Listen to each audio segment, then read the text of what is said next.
Back to you. Thank you for coming back to the Nana Yeboaa Show. This is something we're going to talk about later in the Okay. future. Kwan Pa, the name Kwan Pa, as it anything. Kwan Pa. What is Okay. So, me nti beka profile na twa na me hamfra. Fafra? Okay. Kwan Pa. Kwan Pa simply means the right path. The right path, Kwan Pa. Sometimes people think it's Kwan Pa, so they tend to put some NB before the Kwan, and so it becomes good soup. But no, the name of the band is the right path. The right path, Kwan Pa. And Actually, the first time I heard it, I thought it was good soup because I was not just you, lots of people. We get that feedback a lot from people saying, "Oh, good soup," but yes, it is Kwan Pa, the right path, the right. And there's a reason we chose that name when we formed the band. We simply wanted to draw attention to the fact that Ghanaians have a lot of beautiful tradition, especially when it comes to not just music, but beyond music. Our food, the arts, literary arts, and all that. We have lots of beautiful stuff. And of course, there are things in our past that are also not too good, which we don't subscribe to. Exactly. Maybe to say FGM, Trocosi, and all those things. We do not subscribe to that. But of course, we have beautiful things like our music tradition. Palm wine music, Adaha music, Konkoma music, and lots of different aspects of our culture. And so we decided that, and unfortunately, we are leaving these ones. We are leaving them behind. It's more like, oh, it's in the past. So we decided that no, let's go back in our past and bring back some of these beautiful traditions that we have. And as part of that process of going back, we will move on the right path. Asandiaba, bibi to say palm wine music. Aha. I don't think you're Kwan Pa. Say you're quite chiafa, you're Kwan Papa is Wakoechi. Akofa, Yechi, Yama Papa Neon, Asandiaba. You know, this is one thing I love about language, Ghanaian language, or let me broaden it and say African language and naming. Okay.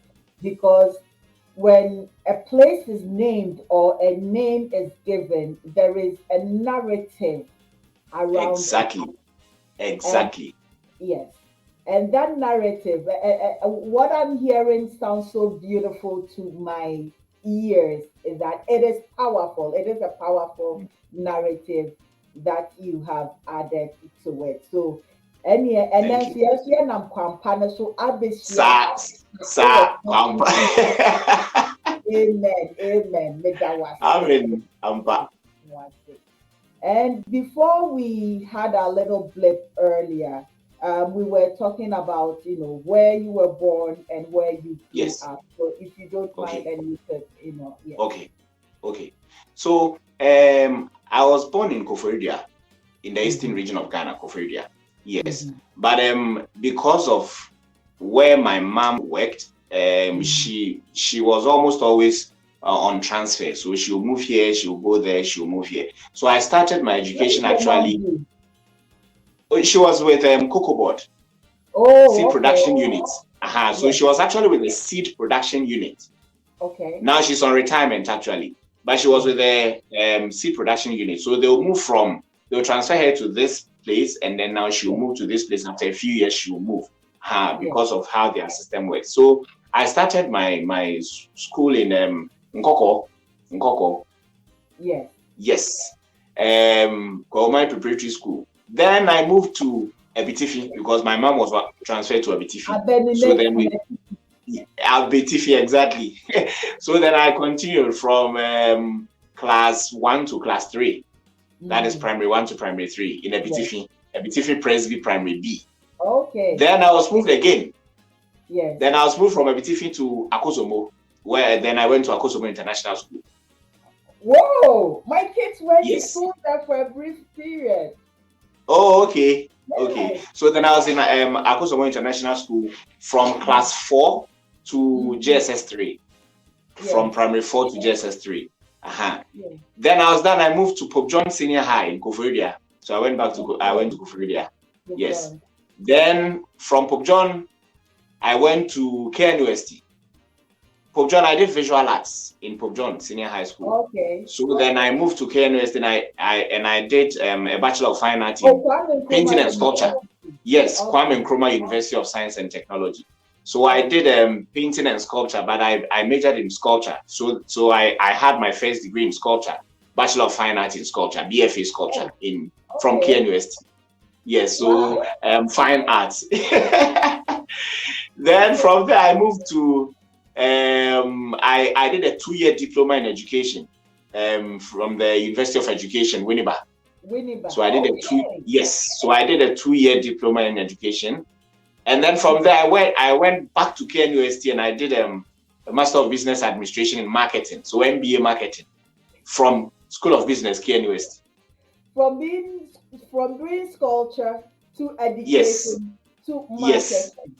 Yes. All these different I'll tell you about it. Okay. I'll tell you about it. Then from KNUST School of Business, I worked for a while and then I went back to school. Now I went to the School of Performing Arts, University of Ghana, Legon, to do a degree in music. Wow. Yes. You have come across a Rambede. Oh, of course.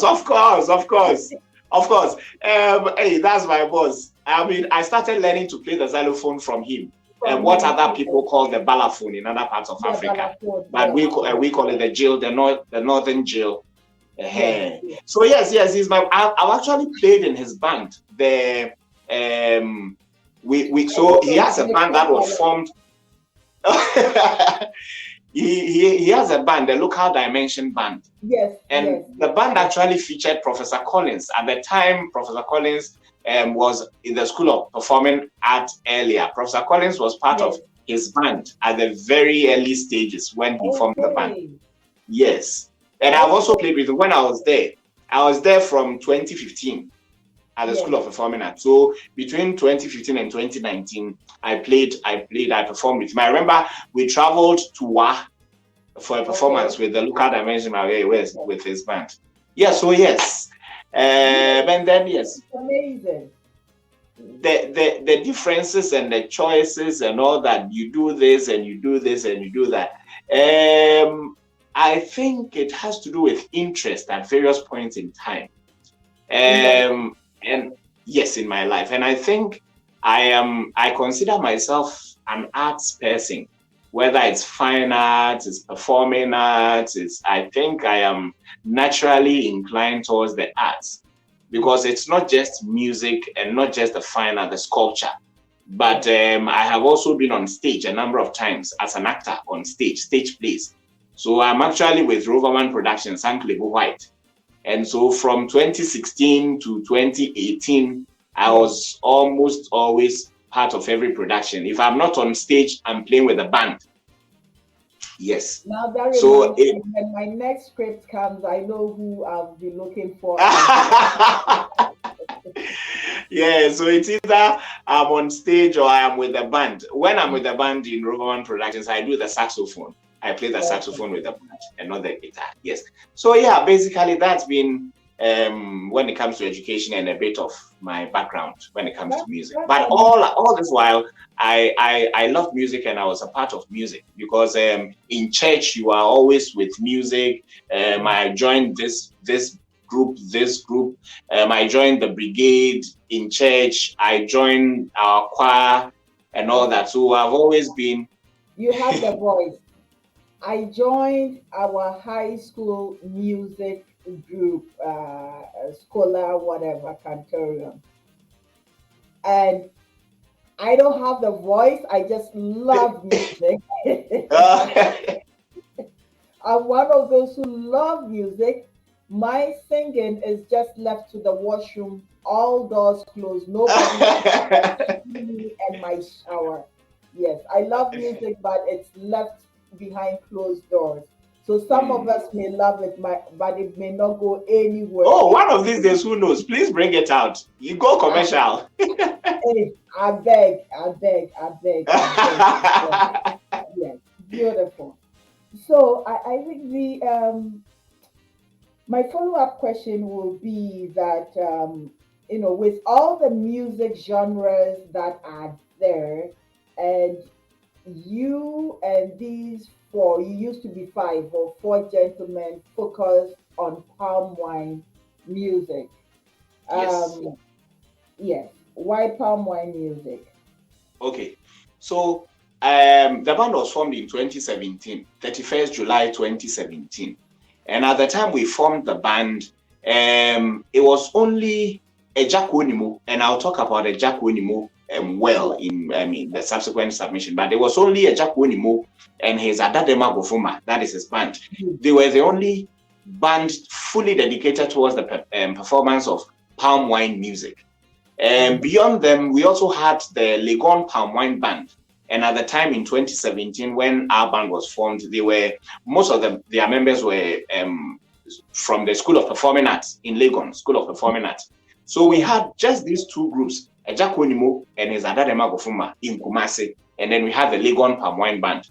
These were the only groups that were fully dedicated towards the performances of palm wine music. And we realized that, well, Jack Wonimu is 90 plus, and so he's not so active when it comes to performances.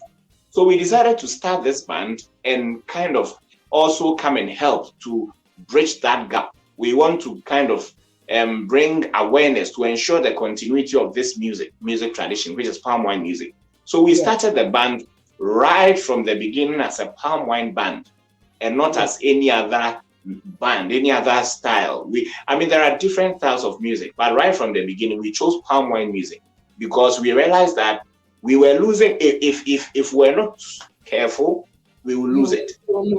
Yes. Exactly. So we decided to do palm wine music and kind of ensure its continuity, to bring more attention to it, create more awareness about this beautiful music tradition. Yeah. Beautiful. That leads me straight into palm wine music, the history of it all. Because we're talking about palm wine music for people around the world who have no idea what the heck is palm wine music.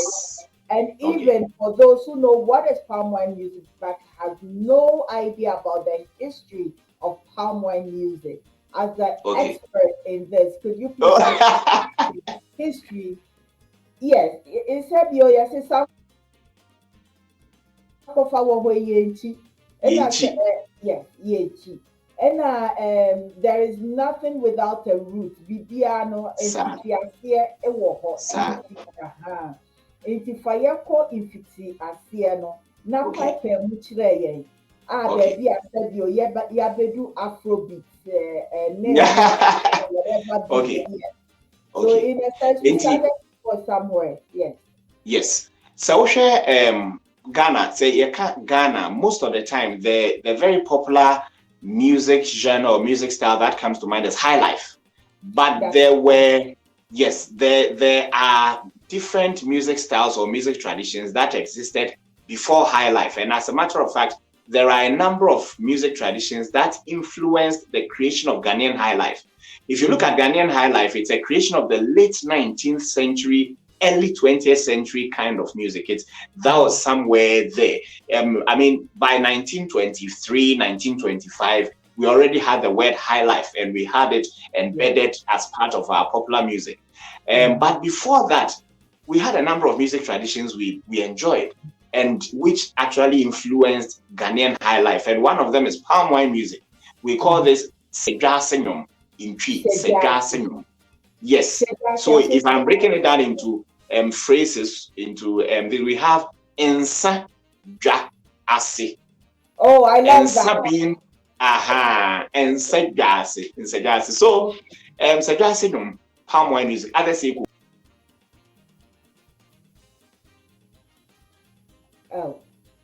I think we froze again.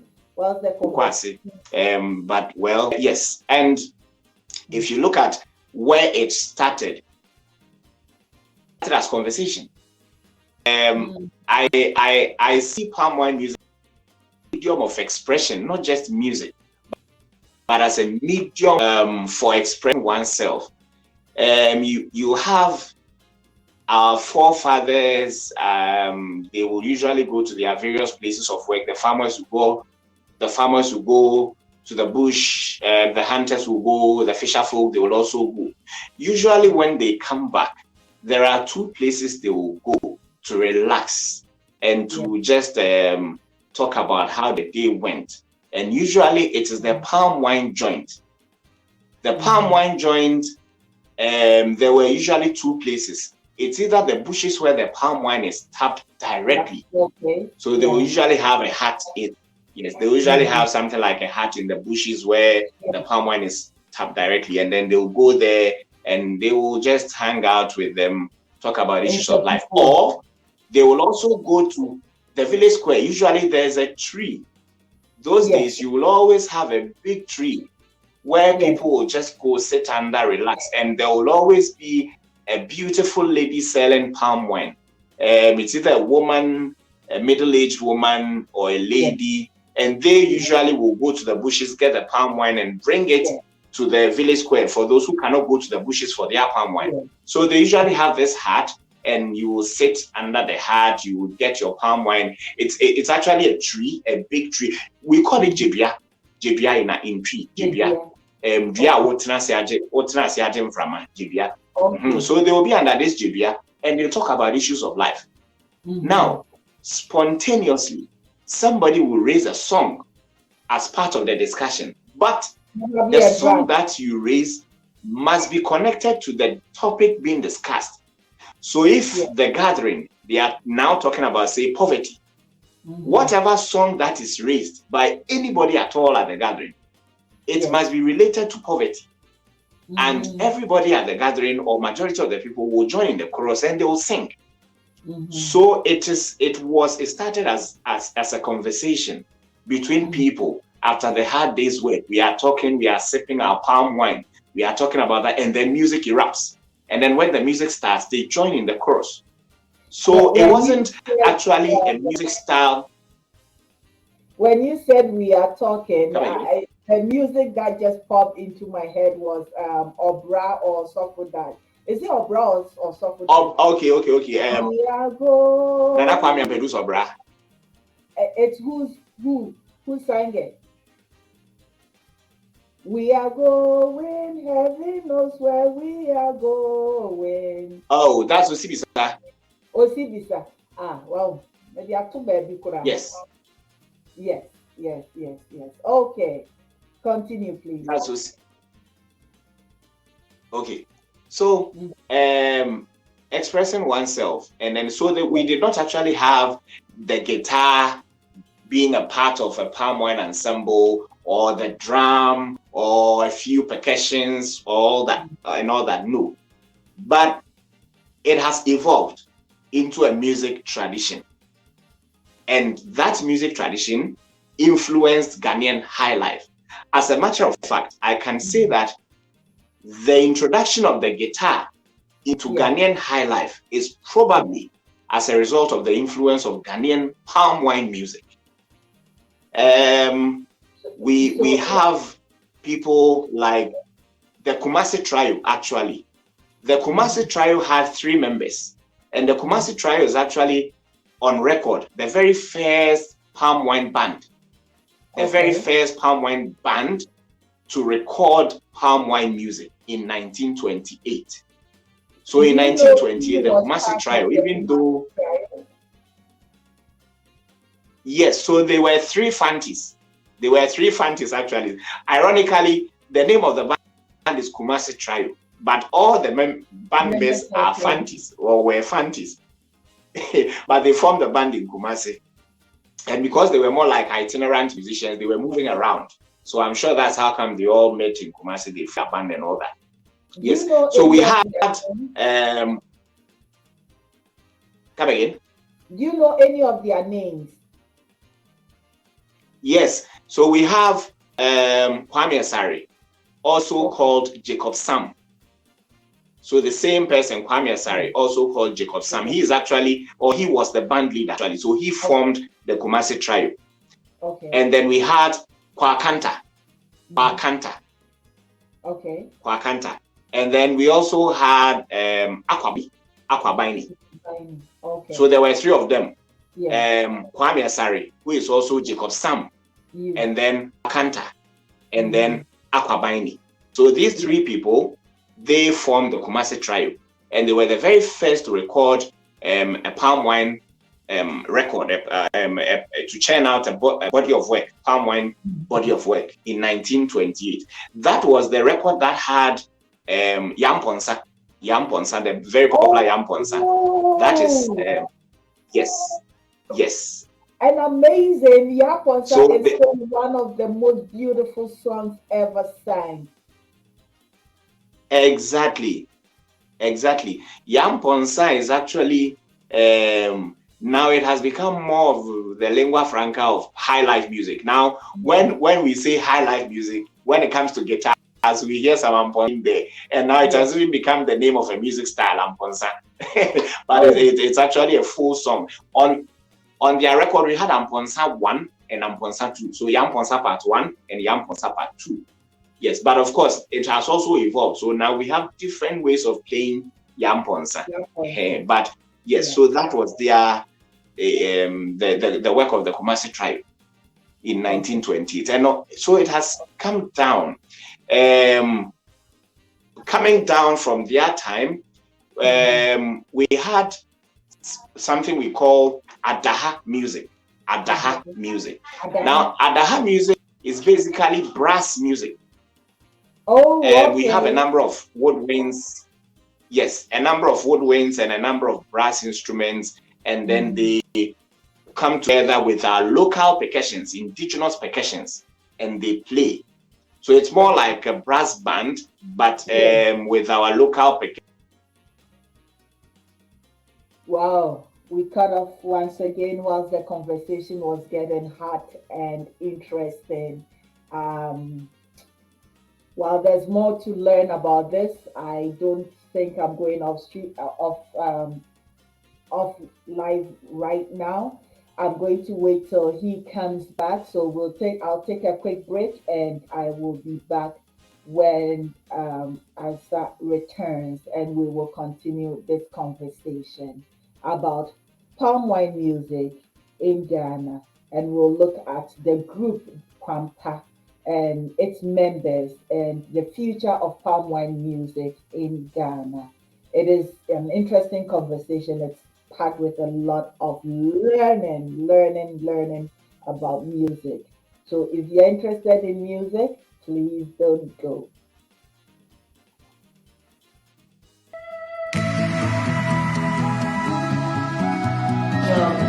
Your expression. This is the Nana Yeboaa Show.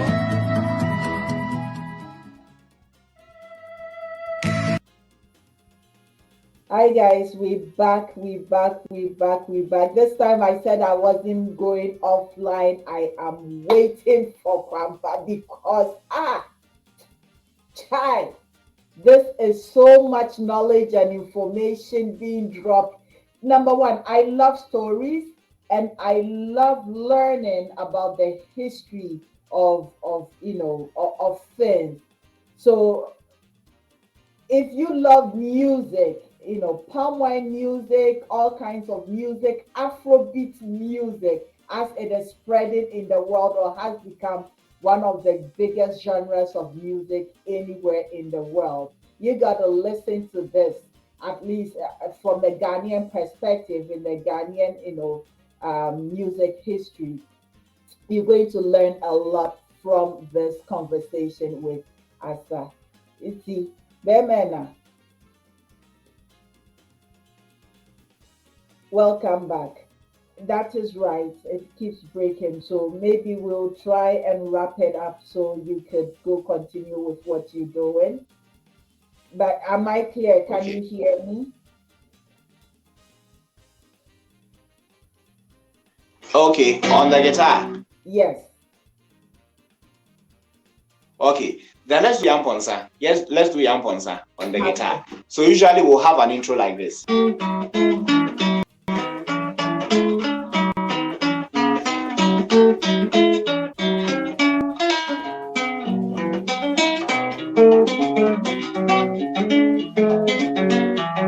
Obamponsa ni jawari yamponse jawari. Obamponsa ni jawari yamponse jawari Ebe, Jaware, Amponsa, Jaware, oh, Yamponse, Jaware, Jaware, Amponsa, Jaware, oh, Yamponse, Jaware, Obamponse, Jaware, Yamponse, Jaware, Obamponse, Jaware, Yamponse, Jaware. On this same rhythm, Eja Kodimo has a song that he has titled Overseas Life, Abruche Abrabo.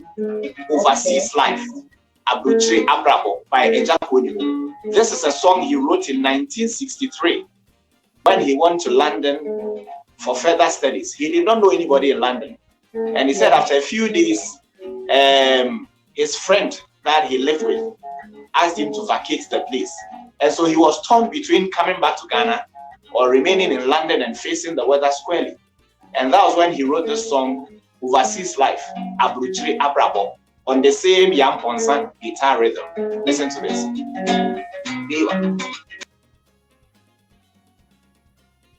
Oh man, the challenges of internet in Ghana. This is something to actually talk about later on. As it's getting better and much more interesting, the internet is also giving us problems in Ghana, but we will still wait for him, and he is here, he is back, and he is singing, and there he is. And if he can hear me, can you hear me? Can you hear me? But I cannot hear you.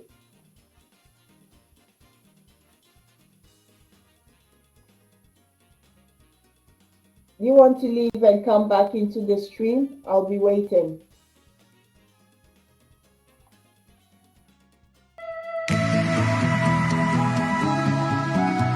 Your expression.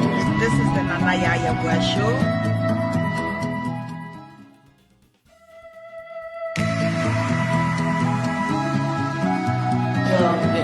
Your expression. This is the Nana Yeboaa Show.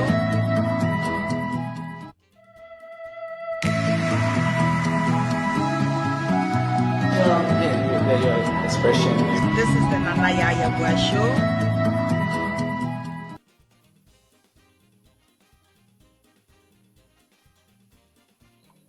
Yo, I'm back. Still waiting for Isaac to come back on.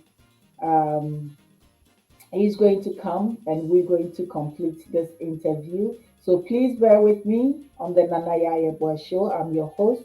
I've been doing this for quite a while. Today is one of the most challenging times that I have encountered. Nevertheless, the show must still go on. And yes, the show is still going on. And he is back, and I hope I can hear him and he can hear me now. Can you hear me? Yes, I can hear you, even though it's breaking, but I can hear you. Okay, now you are clear. Now I can also hear you. Oh, okay. Yes. I mean, I can hear you, but it's flickering. It breaks. It's not the smooth voice I used to hear before. It's breaking. So that's not from my part. Then it's from you. Oh, okay. It's very beautiful and clear from this end. Oh, okay. But it's better. It's better now.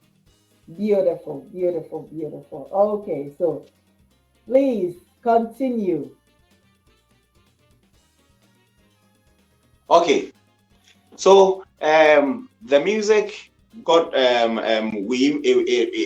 palm wine music influenced high life music, Adaha music, which was also influenced by regimental music. It also influenced high life music, and I would say the introduction into high life music is most likely as a result of the influence of Adaha music. And also at the time we had the ballroom music, orchestra music, which was more like music for the elite at the time. Yeah. And so you get it wasn't every Ghanaian who had the opportunity to enter these elite clubs and do all that, because you had to more like dress in a particular way, walk in a particular style and all that. But they also had their own kind of music going on in these orchestra in these clubs, elite clubs. And they perform music like ballroom music, like ragtime, jazz, blues, some of these things. Yes. So they also waltz and all that. So this I would say about the 50s and 60s thereabouts. Come again? No, when we're looking at the timeline in this music history, will that be around the 50s, 60s, or 70s? Because if we're talking about no. This is in the 20s. This is the early 1900s. We're talking about maybe somewhere 1920 or before, slightly before. We are talking about the early 20th century. Okay. All right. Yes, the early 20th century. So these different music traditions influenced high life music, and then by 1923 to 1925, within that time frame, we actually had Ghanaian high life music. We actually saw the word high life written on a ticket, and with this, Professor Collins showed us a sample where we had a ticket to an event, and we had the word high life in there. You saw high life written as music, and also on the ticket. Yes. So beyond that, it went through different transition, different evolution. We eventually had even what we call Boga High Life. That is high life that traveled to Germany. And we had people like Lee Dodu, we had people like George Darko of Akwote Brofu fame. He did Akwote Brofu, he did Odokala and all that. So they were Ghanaian musicians who went to Germany, and now their music was kind of influenced with the disco sounds, the synthesizers, and the electronic sounds, and so it was more like a measure of those things with our high life music. And then we had Boga High Life. It came down, even have what they call urban high life and all that. But of course, we have similar elements running through. Yes. Okay. Yes. So, but of course, palm wine music has also, at the time all these things were happening, palm wine music influencing high life and all that, it was still there. It's just that it kind of took a dip. Its popularity now went down. It was like high life was taking over, or kind of virtually took over. But of course, we still had palm wine music also going on, and we eventually had people like Ike Nyame with the guitar bands. So some of the palm wine bands now evolved into guitar bands. There are slight differences between these, what we will call a guitar band and a palm wine band. Usually a guitar band will have the guitar dominating, being the lead instrument with the vocals and all that. But we have things like the bass guitar in there. Conventionally, our palm wine music, there is no room for something like a bass guitar or the trap drum, the drum kits, the Western drum kits. But when we come to guitar bands, they made room for that, even though the guitar was the dominant instrument. So for instance, we had a number of guitar bands that played the bass guitar, and they played the drum kits, the trap drums in their music. And those were the guitar bands. So some of the palm wine bands evolved into guitar bands, and they merged with what we call the concert parties. And so for the concert parties that were happening, you'll find the guitar performing with the concert parties and going around Ghana, performing in different towns and different villages, sending concert party to different places. And it's one of the things that one of the highlights of nightlife in Ghana at the time, the concert parties going around and all that. So yes, the guitar music, the palm wine music was also there. Somebody like Jack Onimo, he held the fort. He really helped to sustain our palm wine music, because it got to a time, in my opinion, he was more like the only person performing palm wine music in Ghana and around the world. But of course, we have other palm wine musicians like Kwabena Nyama. Kwabena Nyama is also he's of blessed memory now, but the Jack Onimo is alive. We had people like Kwamensa in those days. These are all palm wine musicians. Kwamensa, we got coming down, of course, Kwabnenyama and all that. Different people. So currently, Kwan Pa, we do palm wine music. Let me ask you a question in this regard. You've mentioned some of these names, Konimo and Janyama and all these people. For instance, Konimo was able to take palm wine music beyond the shores of Ghana. What do you think made him a successful palm wine musician beyond the shores of Ghana and having that length of profession in the music? Okay. In my opinion, Ejakonimo was authentic with his music and is still authentic with his music. He's original, his music, very authentic. And so when he's performing, when he sends his music anywhere, he's not just doing music, but he's authentically representing Ghanaian culture. And so when you invite Ejakonimo and his people and he's performing, when you listen to his music, you are not just listening to palm wine music, but you are listening to an authentic aspect of Ghanaian culture. And I believe it's one of the points that made his music thrive outside Ghana also. Okay. Yes. Beautiful. So I think that my follow-up question to Kwan Pa as a group is that, does each member see themselves as lifelong musicians? Can you, in your opinion, do this as a lifelong profession, just like Ejakonimo and the rest have done? And once again, we have a blip, and I'll take a quick break, and I'll be back. And by that time, Asa will be back, and we will continue this discussion as moving forward. This is the Nana Yeboaa Show. If you've not liked, share, please like, share, and subscribe, and we will be right.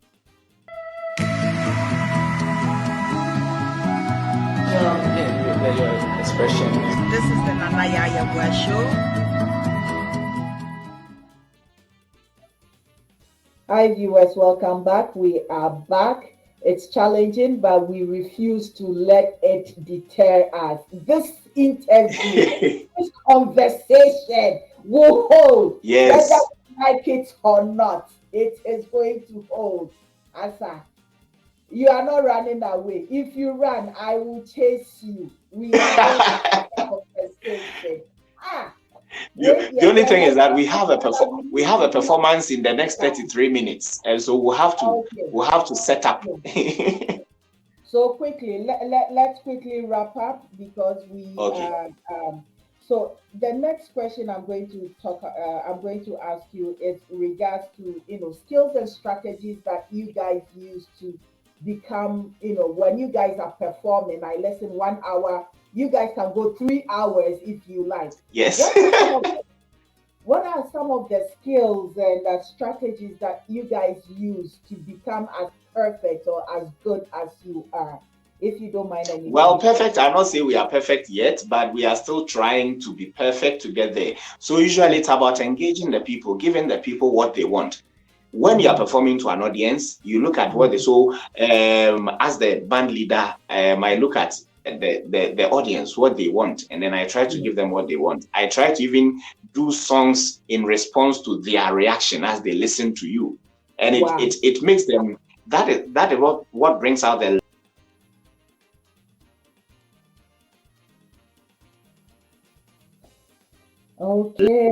life. It helps. Yes. So we look at them, we look at what they love, what they want, and then we give it to them. We engage in things. African music is such that you sometimes have to do the performances with the audience, together with the audience. You immerse them in the performance also. So we engage them, and together we do the performances. And I think it is something that has really worked for us. Beautiful, beautiful. I would love to say a big thank you. I know we've had our challenges, but we are going to have this interview proper when I am in Ghana, and we are going to have a sit-down interview. I'll look forward to that. I'll really look forward to that. So we can actually delve into it and do a lot of stuff. We can have an hour or two.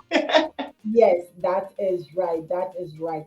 Since you have to go perform and you need to set up, and I pray you do not forget yourself, you do not forget your instrument. I heard it in some interview. You forgot yourself, you forgot your Hey, instrument. you heard that?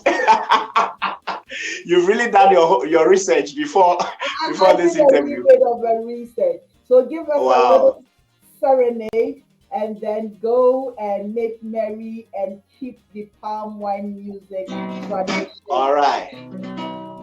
So this one says Yewobibi. It means Ghanaians, we have something, or Africans, we have something. So listen to this one, Yewobibi. Yewobibi, oh, aye. Ebibi, my, Yewobibi, oh, aye. Ghana, fue. Yewobibi, oh, aye, aye, aye. Oh, my Ghana, Yewobibi, oh, aye. I say, Sika, Sika, Denjambuo. Asase papebi, kwaye fefefe, eponso nedawe, ah, oh my God, anyami eni abroka, eh, bisi ewo bigo aye, ebibi mae, yewo bigo aye, Ghana fue, yewo bigo aye, aye, aye, oh my God, yewo bigo aye. Thank you. Ọman Ghanafoɔ baabi a mowɔ bi a motie saa nkɔmmɔ yi ɛsɛ muhu sɛ wokɔyɛ dɛn koraa a w'akyi efie ne fie yɛwɔ biribi. You cannot get away from palm wine music. It touches to the strings of your heart. It serenades. You feel the tug in the pit of your stomach as soon as you hear the sound, the strings of the guitar. You just feel like moving, and you move to the sounds of your mothers, your fathers, your grandfathers, your grandmothers. You move to the sound of Mother Ghana, Africa. Asa Medase.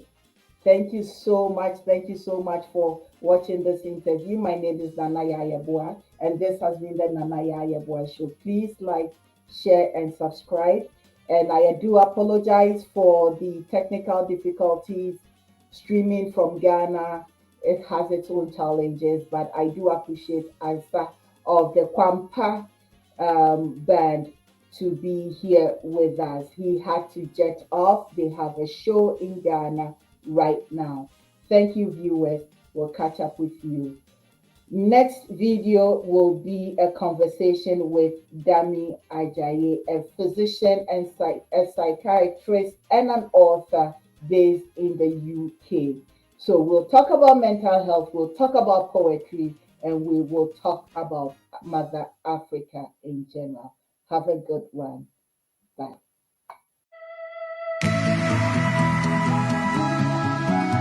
Your expression. This is the Nana Yeboaa Show.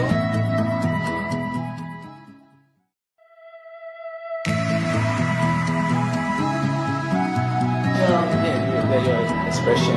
This is the Nana Yeboaa Show.